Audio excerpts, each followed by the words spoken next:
Puji Tuhan. Baiklah, kita akan bernyanyi. Kita masuk dalam ibadah kita ini, kita akan bernyanyi. Kau hiasi kehidupanku,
kita renungkan betapa Tuhan itu baik kepada kita. Betapa Tuhan itu merencanakan sesuatu yang baik, segala yang baik kepada kita. Bahkan kita hidup hari ini oleh kasih karunia Tuhan. Bahkan rancangannya ada rancangan kesejahteraan buat kita, buat anak kita, bahkan cucu kita. Tuhan telah merencanakan segala yang baik. Hidup kita ini adalah kasih karunia Tuhan. Haleluya. Kita nyanyikan lagi. Aku ada saat ini, semua karena kasih-Mu. Aku hidup hari ini, semuanya berkat Tuhan. Terima kasih Yesus, Engkau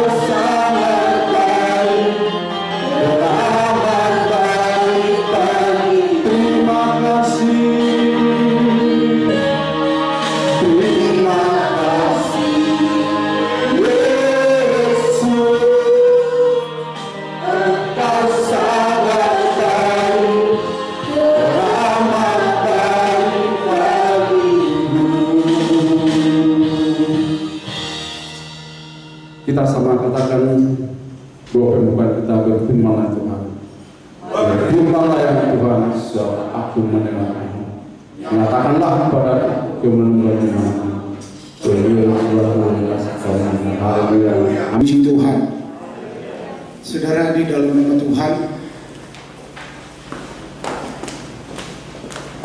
bulan-bulan ini, minggu-minggu ini kita mendengar banyak Omikron.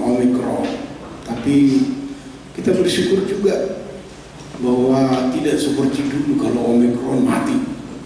Omikron terus dikubur tiba-tiba. Saya lihat berbeda suasananya, sehingga kita bawa di dalam doa supaya bangsa dan negara kita segera pulih. Puji Tuhan. Hari ini saya akan membawakan firman Tuhan buat kita, 2 Korintus 4 ayatnya yang ke-16.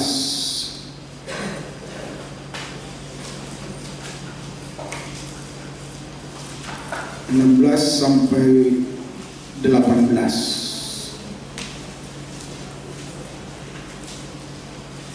Kita bangkit berdiri kalau sudah dapat. 2 Korintus 4 ayatnya yang ke-16 sampai yang ke-18. Kita baca firman Tuhan dengan kuat sama-sama. 1, 2, 3. Sebab itu kami tidak tawar hati, tetapi meskipun manusia lahir kami semakin merosot, namun manusia batinnya kami diperbaiki dari sehari. Sebab penderitaan ringan yang sekarang ini mengerjakan bagi kami kemuliaan kekal yang memiliki segalanya, jauh lebih besar daripada penderitaan kami. Sebab kami tidak pernah mengenal yang kelihatan, melainkan yang tak kelihatan, karena yang kelihatan adalah sementara, sedangkan yang tak kelihatan adalah kekal. Puji Tuhan. Silakan duduk. Saudara, di dalam nama Tuhan, hari ini kita akan mendengarkan firman Tuhan, pengalaman Rasul Paulus menghadapi banyak tantangan. Kalau kita lihat penderitaan Paulus sangat-sangat mirip dengan apa yang dialami oleh Tuhan Yesus. Bagaimana Yesus mengalami penderitaan, saya perhatikan hanya sedikit. Jadi kalau Yesus berkata, kalau Yesus 40 kali dicampur, saya 39, hanya beda-beda tipis dalam segala hal. Kalau saudara baca riwayat hidup Paulus dan apa yang dialami di dalam pelayanannya, itu sangat-sangat membuat kita kagum. Dan menurut hemat saya itulah sebabnya sepertiga perjanjian baru dia yang menulis, sepertiga, luar biasa. Dan kalau kita perhatikan juga dari orang yang jahat, yang mencari-cari orang Kristen lalu disiksa sampai dibunuh seperti Stefanus, dialah orangnya. Stefanus mati di hadapan dia. Tetapi orang seperti ini bisa dipakai Tuhan luar biasa. Orang seperti ini bisa dipakai Tuhan sangat memberkati bangsa-bangsa. Jadi kalau ada anakmu kelihatan nakal, bersyukurlah. Kita sering menghadapi persoalan itu terus marah, terus begini. Tidak. Kalau saya perhatikan orang-orang yang tangguh itu adalah orang-orang yang siap. Dan siapnya itu setelah melalui banyak tantangan, banyak penderitaan. Jadi sesungguhnya itu sebabnya Paulus berkata, bersyukurlah kalau kamu menderita. Ini camkan ya anak-anak muda. Bersyukurlah kalau kamu mengalami hambatan. Bersyukurlah kalau kamu mengalami sakit. Bersyukurlah kalau kamu mengalami kegagalan. karena dari situlah nanti kamu akan melihat hal-hal yang lebih besar. Puji Tuhan. Nah, saya akan berkhotbah hari ini. Kenapa begitu Paulus itu tidak tawar hati, tidak mundur, tidak mengeluh walaupun seperti itu penderitaan. Ini yang mau kita pelajari hari ini. Begitu banyak tantangan, begitu banyak penderitaan, di penjara selama 12 hari terombang-ambing di laut, tetapi hanya satu kata dikatakan terhadap seisi kapal itu, semua berubah imannya dan mereka semua selamat walaupun banyak barang-barang yang rusak. Saudara, luar biasa. Oleh karena itu, apa rahasianya sehingga apapun tantangan, apapun persoalan yang dihadapi itu, dia tegar hatinya, dia tidak mundur, dia tidak mengomel, dia tidak sedikit saja persoalan dia sudah macam-macam. Tetapi Paulus, dia tidak pernah tawar hati, tidak pernah mundur. Istilah saya, maju tak gentar, kalau gentar tidak maju. Puji Tuhan. Mari kita lihat apa yang dikatakan. Dia tidak pernah tawar hati. Ya, kita belajar di sini ada 3 hal. Kenapa dia menghadapi penderitaan sebegitu berat? Dia tidak pernah tawar hati, dia tidak pernah mengeluh, dia tidak pernah menderita.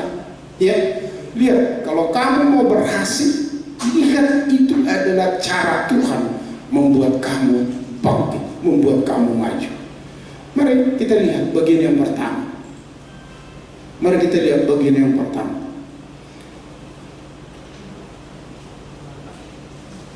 Pengantarnya ya, dalam hidup ini orang percaya pasti menghadapi banyak tantangan. Tapi apa rahasianya sehingga kita tidak tawar hati dalam menghadapi masalah seperti Paulus ini? Dalam konteks ini, ya, tawar hati itu artinya tidak lemah, tidak mundur dan lalai, tidak bersungut-sungut, tetapi dia tetap dengan tidak tawar hati menghadapi persoalan itu. Mari kita lihat bagian yang pertama. Dia di sini katakan, kita baca, merenungkan firman Tuhan. Kita baca ayat 16 ini, 1, 2, 3. Sebab itu kami tidak tawar hati, tetapi meskipun manusia lahiriah kami semakin merosot, namun manusia batinnya kami diperbaharui dari sehari ke sehari. Perhatikan, kalau saya dulu ingat 40 tahun yang lalu, waduh, mengerjakan apapun siang dan malam, hampir tidak pernah lelah. Pulang kantor, kasih kuliah, nyampe di rumah jam 10:30, tidak ada apa-apa. Ya, tidak apa-apa karena masih muda. Dulu kita jalannya itu bukan main tegar, dan sekarang sudah mulai merangkak-rangkak. Ya, semuanya berubah. Artinya, walaupun manusia lahiriah kita ini makin segar, makin tegar, lama-lama makin loyo, tetapi dia bilang manusia batiniah kita itu diperbaharui dari hari ke sehari. Apa yang bisa memperbaharui kita dari sehari ke sehari? Di dalam firman Tuhan yang ditulis dia di bagian yang lain adalah hanya firman Tuhan, hanya firman Tuhan. Sehingga kalau kamu punya tantangan, punya masalah, ada penderitaan, ada sakit, jika kamu dekat dengan firman Tuhan, jika kamu ingat firman Tuhan, maka manusia batiniahmu itu, manusiamu itu diperbaharui, dikuatkan dari hari ke sehari. Puji Tuhan. Ingat ya, ingat, yang menguatkan kamu adalah Yesus sendiri. Yesus sendiri itu kamu ketemu enggak di dalam firman, di dalam firman. Sehingga kalau itu bergerak di dalam dirimu, maka roh itu akan berkuasa di dalam dirimu, dan itu yang menguatkan kamu. Manusia lahirnya kita bisa bertambah tua, kelelahan, sakit-sakitan, banyak keluhan, ya. Tetapi manusia batiniah kita itu diperbaharui dari hari ke hari melalui apa? Ketaatan. Perhatikan ini. Kalau kamu mau dikuatkan, kalau kamu mau diperbaharui, jangan bayangkan bagaimana saya diperbaharui. Apakah saya baca firman Tuhan? Iya. Apakah saya dengar khotbah? Iya. Tetapi di dalam ketaatan. Ingat, rahasianya kamu kuat hanya kalau kita taat akan firman Tuhan. Puji Tuhan. Perhatikan ya, di dalam ketaatan. Untuk apa? Merenungkan firman Tuhan. Masih ingat arti merenungkan firman Tuhan? Di dalam Mazmur 1 ayat 1 sampai 3, merenung firman Tuhan artinya meletakkan di dalam pikiran saya, lalu memperkatakannya, lalu melakukan. Ingat itu ya. Di dalam bahasa aslinya kata merenungkan maknanya ada 3. Jadi jangan bayangkan merenungkan firman Tuhan itu lalu kita tutup mata, lalu merenung kayak mengingat dulu waktu kita SMA, ingat muka pacar kita. Bukan begitu. Beda sekali. Merenung firman Tuhan maknanya 3. Mengingat.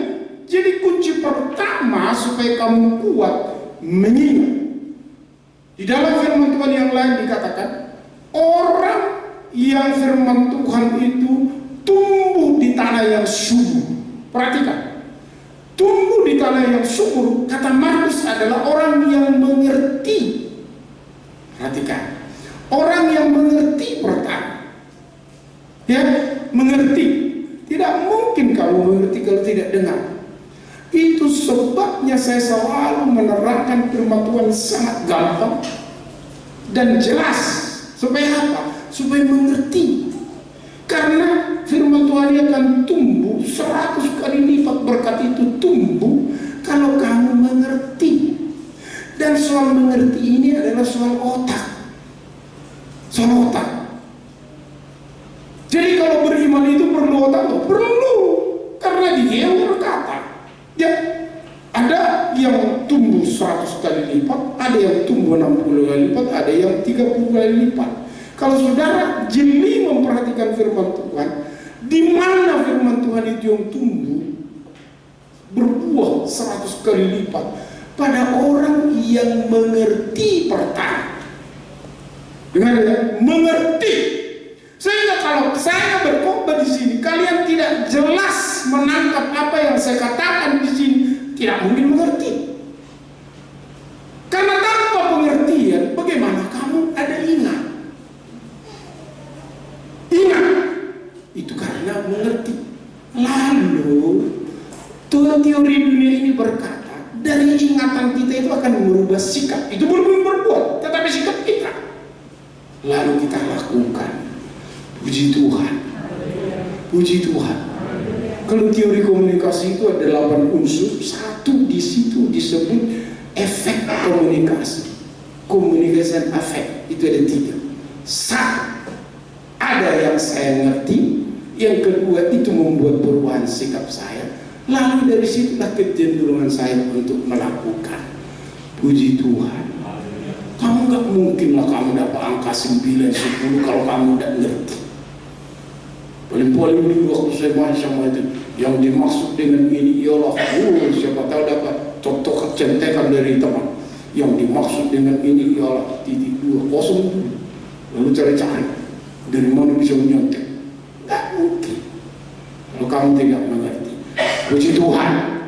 Merenung firman Tuhan artinya ada yang kita ingat, ada yang kita tahu, dan itu merubah sikap kita. Merubah sikap itu belum berwujud, tetapi dari situlah kita bisa melakukan. Dari situlah Roh Kudus bergerak, lalu kamu melakukan. Puji Tuhan. Kerohanian kita selalu dikuatkan hanya oleh firman Tuhan. Ingat ini, hanya oleh firman Tuhan. Jadi kalau kamu mau dikuatkan di dalam segala persoalanmu, diyakinkan dalam segala penderitaanmu, dengarkanlah firman Tuhan, pasti kamu dikuatkan. Puji Tuhan. Jadi supaya jangan tawar hati, ada isi otak. Saya sering, kami berapat kemarin, ada gembala sidang sejauh 10 Jawa akan kumpul. Lalu temanya adalah tantangan dan peluang untuk pengembangan gereja Pentakosta di Pulau Jawa. Menjabarkan ini kalau kamu tidak ada isi, tidak ada komentar, lalu diam. Apa komentarmu? Ya puji Tuhan lah Pak, paling begitu. Oleh karena itu, mengisi otak itu sangat esensial di dalam mengikut Tuhan Yesus. Puji Tuhan, puji Tuhan. Saya kemarin ikut seminar yang sangat menarik. Tantangan manusia sekarang di dalam beragama adalah perkembangan dari pengetahuan. Coba renung sekarang. Kira-kira penyakit apa yang tidak ditemukan obatnya? Tidak ada, hampir tidak ada. Semua ada obatnya. Semua ada obatnya. Lalu lama-lama kita akan berpikir, lalu di mana letaknya Tuhan? Saya baru tangkap kemarin Profesor Colin yang menemukan vaksin kedua itu. Dia berkata, walaupun saya bisa menemukan itu, tetapi aku tetap percaya ada Tuhan.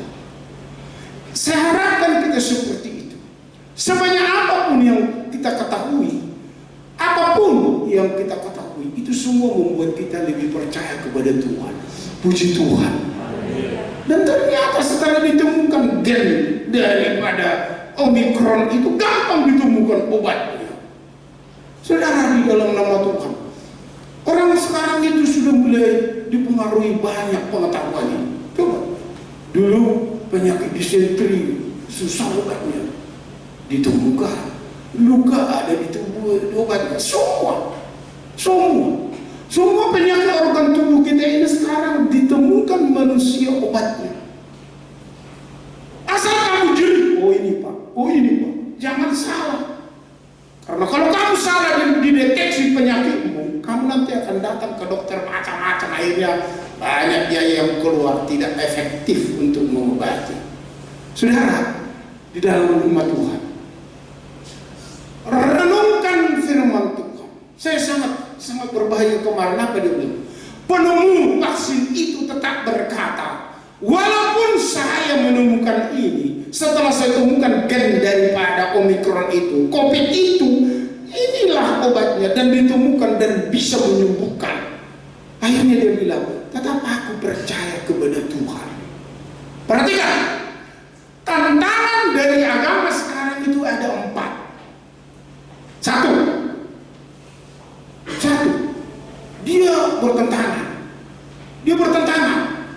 Karena waktu Darwin berkata, manusia itu adalah berasal dari kera, Alkitab berkata Tuhan yang menciptakan manusia itu, bukan dari kera. Tetapi setelah 400 tahun, bagaimana manusia 400 tahun terakhir ini mempelajari terjadinya kosmos, dunia yang kita lihat ini, sangat banyak perubahan. Dulu, sebelum ada ilmu pengetahuan, bahwa yang berputar itu dikatakan bumi. Galileo mengatakan bukan, matahari lah yang mengelilingi bumi. Semua sekarang dijungkir balikan apa yang dikatakan oleh orang-orang teolog dulu. Saudara, di dalam nama Tuhan, lalu sikap kita bagaimana? Sikap pengetahuan yang kedua untuk sikap agama, untuk perkembangan ilmu pengetahuan yang sekarang yang kedua adalah agama. Ilmu punya cara sendiri. Tetapi ada lagi sekarang yang terjadi. Saya tidak mungkin bisa menerangkan Alkitab ini tanpa saya belajar yang lain. Kalau saya berbicara emosi, tidak pernah dirinci di sini apa artinya emosi itu. Tetapi kalau saya belajar ilmu psikologi, saya bisa terangkan. Bagaimana terjadinya, apa efeknya, dan penyakitmu nanti kecenderungan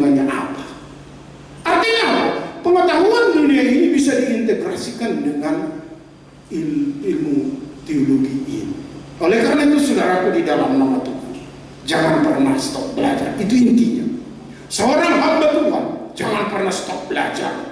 Seperti yang saya katakan minggu kemarin, seharusnya hari Rabu ini saya pergi ke Perbaba. Karena apa?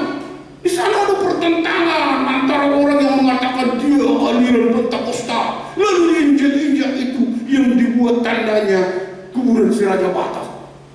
Saudara, banyak. Kalau hamba Tuhan pernah belajar teologi kebudayaan, teologi lingkungan, pasti dia tidak bilang seperti itu. Dia akan membiarkan. Emang dulu Permani sudah diinjili nomen sen. Apakah dia tidak diinjili? Dia injili. Apakah dia tetap berubah jadi Kristen? Tidak. Apakah Katolik tidak diinjili? Katolik percaya bahwa semua manusia akan masuk surga. Semua masuk surga. Dari mana itu saya tanya? Ya kami kan punya 14 buku selain buku ini. Di situ dikatakan. Sehingga kami selalu mendoakan orang yang mati. Biarkan mereka mengimani seperti itu. Jangan paksakan dirimu seperti orang lain. Biarlah semua berkembang dan berlomba-lomba membuat kebaikan supaya orang lain rame-rame memuji Tuhan. Puji Tuhan. Seperti yang dikatakan Paulus. Biarlah aku menjadi contoh. Biarlah aku mengajar. Biarlah mereka yakin tentang apa yang saya ucapkan. Saudara, di dalam nama Tuhan, kita belajar. Seorang hamba Tuhan kalau stop belajar, sesungguhnya tidak ada hak dia untuk mengajar. Karena apa? Paling putar-putar gitu saja. Muter-muter. Tidak ada yang tambah. Tidak ada yang membuka pikiran mereka sehingga orang lain itu tambah pengetahuannya. Puji Tuhan. Jadi Paulus itu apapun penderitaannya, sesungguhnya dia tidak tawar hati, dia tidak mundur karena 3 hal. Yang pertama ini, arti yang pertama ini, firman Tuhan selalu ada tinggal di dalam dirinya. Puji Tuhan. Itu merubah sikapnya, dan karena dia ada di dalam dirinya, lalu dilakukan tanpa ada yang kamu tahu. Tidak mungkin ada yang kamu kerjakan. Puji Tuhan.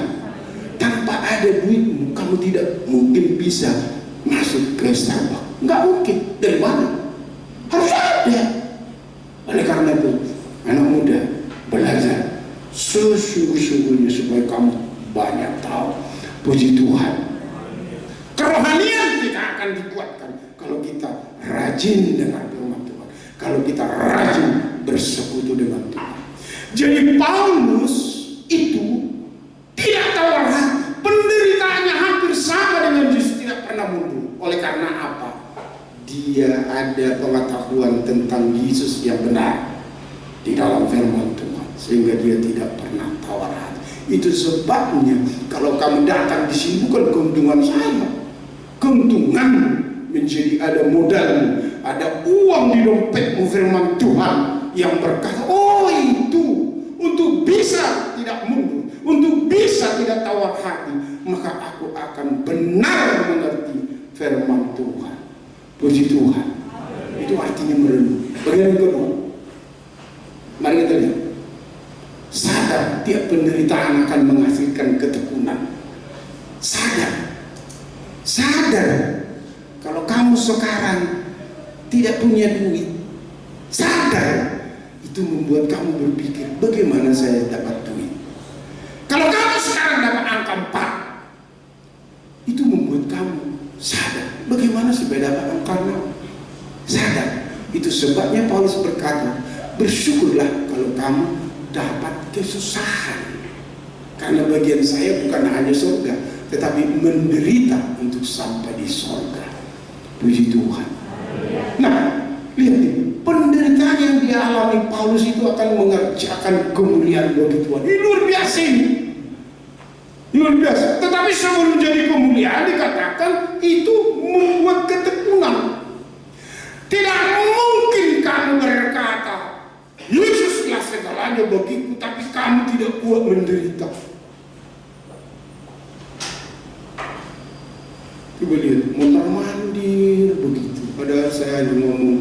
20 menit. Saudara, berikan waktu sedikit itu untuk dengar mengerti firman Tuhan. Menderita itu artinya jadi kuat. Menderita itu artinya dapat mahkota. Orang-orang yang berhasil itu menderita dulu. Orang-orang yang berhasil itu digojlok dulu. Itu membuat keturunan tahan banting. Masa sedikit-sedikit saja ngomong, enggaklah. Sedikit saja mengatakan, enggak kuat. No, enggak ada. Itu sebabnya seperti Paulus sudah digembleng kuat. Seperti Raja Daud sudah digembleng baru kuat. Seperti Yusuf digembleng baru kuat. Tidak ada yang langsung jadi enak. Semua harus melalui penderitaan. Karena itu membuat kuat. Kenapa? Itu membuat berhasil. Kenapa? Itu membuat kita dapat cita-cita kita. Puji Tuhan. Kemuliaan itu banyak bentuknya. Surga yang paling mulia. Tetapi apa? Apa yang kamu harapkan setelah kamu nanti lulus dari sini? Ada.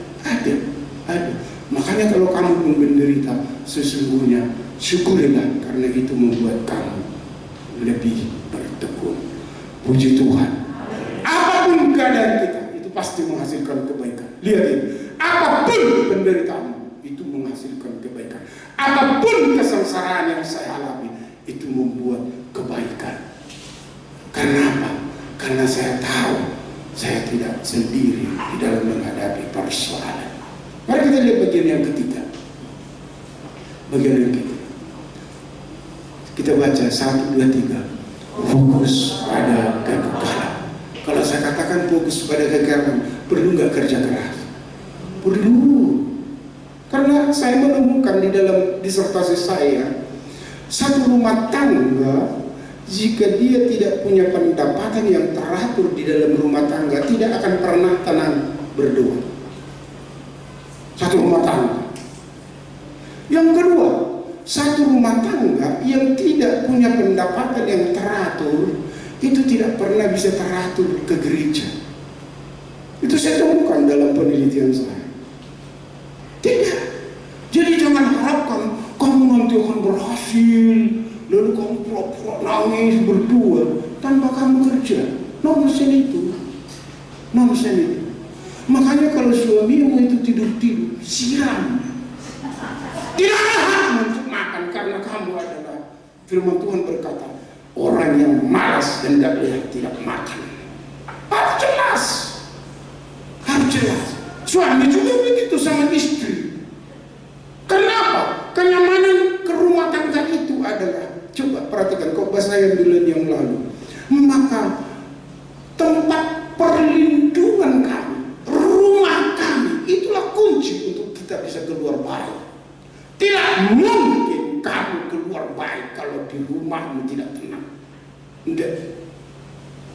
Makanya saya bilang, lihat hamba Tuhanmu, minta saran sama hamba Tuhan, minta pun sama hamba Tuhan.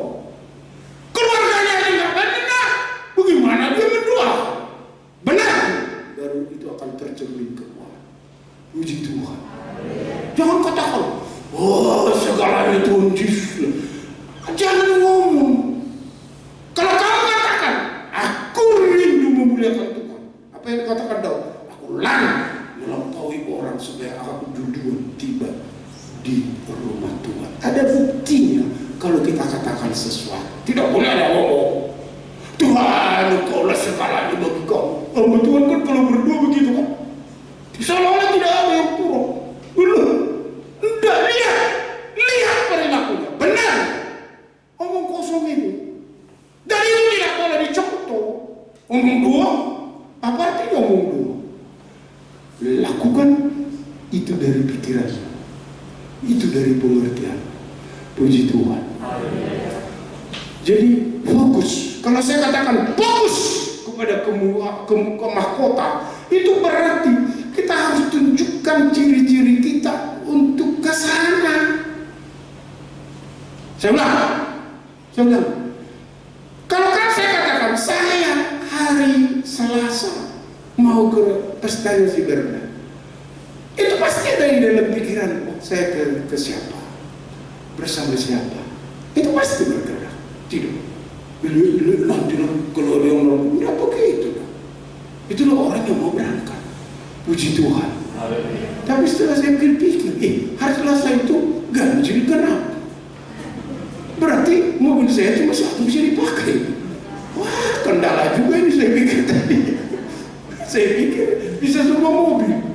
Karena waktu pestanya si Kasten di situ, di Muria itu 3 minggu yang lalu saya lihat di WA itu, tolong diberi informasi apakah ganjil genap berlaku ke situ. Lah, berlaku. Karena kami ke sana kemarin itu, saudara, di dalam nama Tuhan. Artinya apa? Jalan komputer kita, jalan CPU itu nggak boleh tinggal diam. Puji Tuhan. Nah, yang kita lihat, yang kita miliki saat ini sifatnya sementara.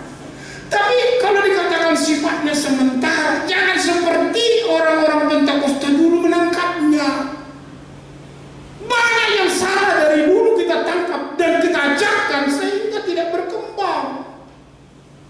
Apa yang dikatakan oleh tua-tua kita dulu di kampung? Suatu menguli bihoma, suatu marsikola bihoma. Ini benar terlambat sarjana mata silbaraso. Alah, naruh di mitui. Baik kau mengelui pintu Tuhan Yesus. Bapak hari dulu. Mazno rodi pintu, mazno ngapola di pintu. Tuh habis sarjana. Ini benar pengami sama spiritual jamnya. Habis lah sama Tuhan Yesus. Ibu mesti tahu nak dahulu. 13 ngayatong roh Tuhan Yesus. Tahu nak roh. Ila mesti peristiwa mana? Awak nama tahu. Saat tahu duri tahu nak roh. Bebuhan. Iko gugut dari kita firman Tuhan menaksalah tamanku. Puji Tuhan. Dia beritahu tak perlu. Kapanpun Yesus datang, saya don't care. Tetapi saya tetap siap. Puji Tuhan. Dia beritahu uji aku. Kapanpun kamu mau diuji, siap.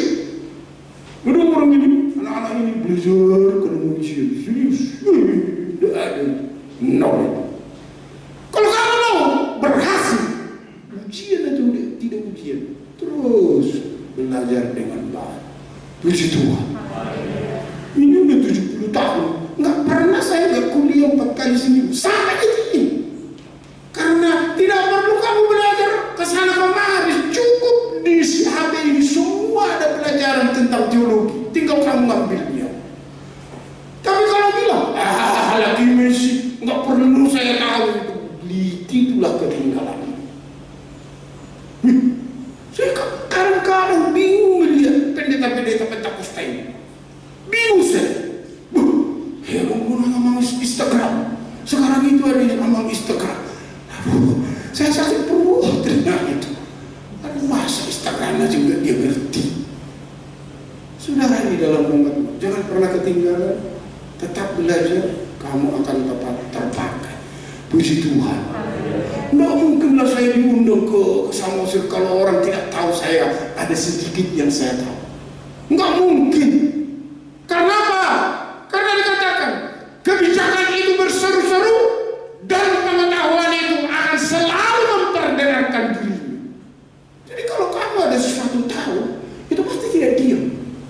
Dimanapun kamu ngomong, orang lain lihat, bagus, bagus. Saudara di dalam nama Tuhan, maka merenung untuk kekekalan itu buktinya sekarang. Apakah kamu bekerja itu sungguh-sungguh, mengerjakan pekerjaan itu sungguh-sungguh, belajar itu sungguh-sungguh.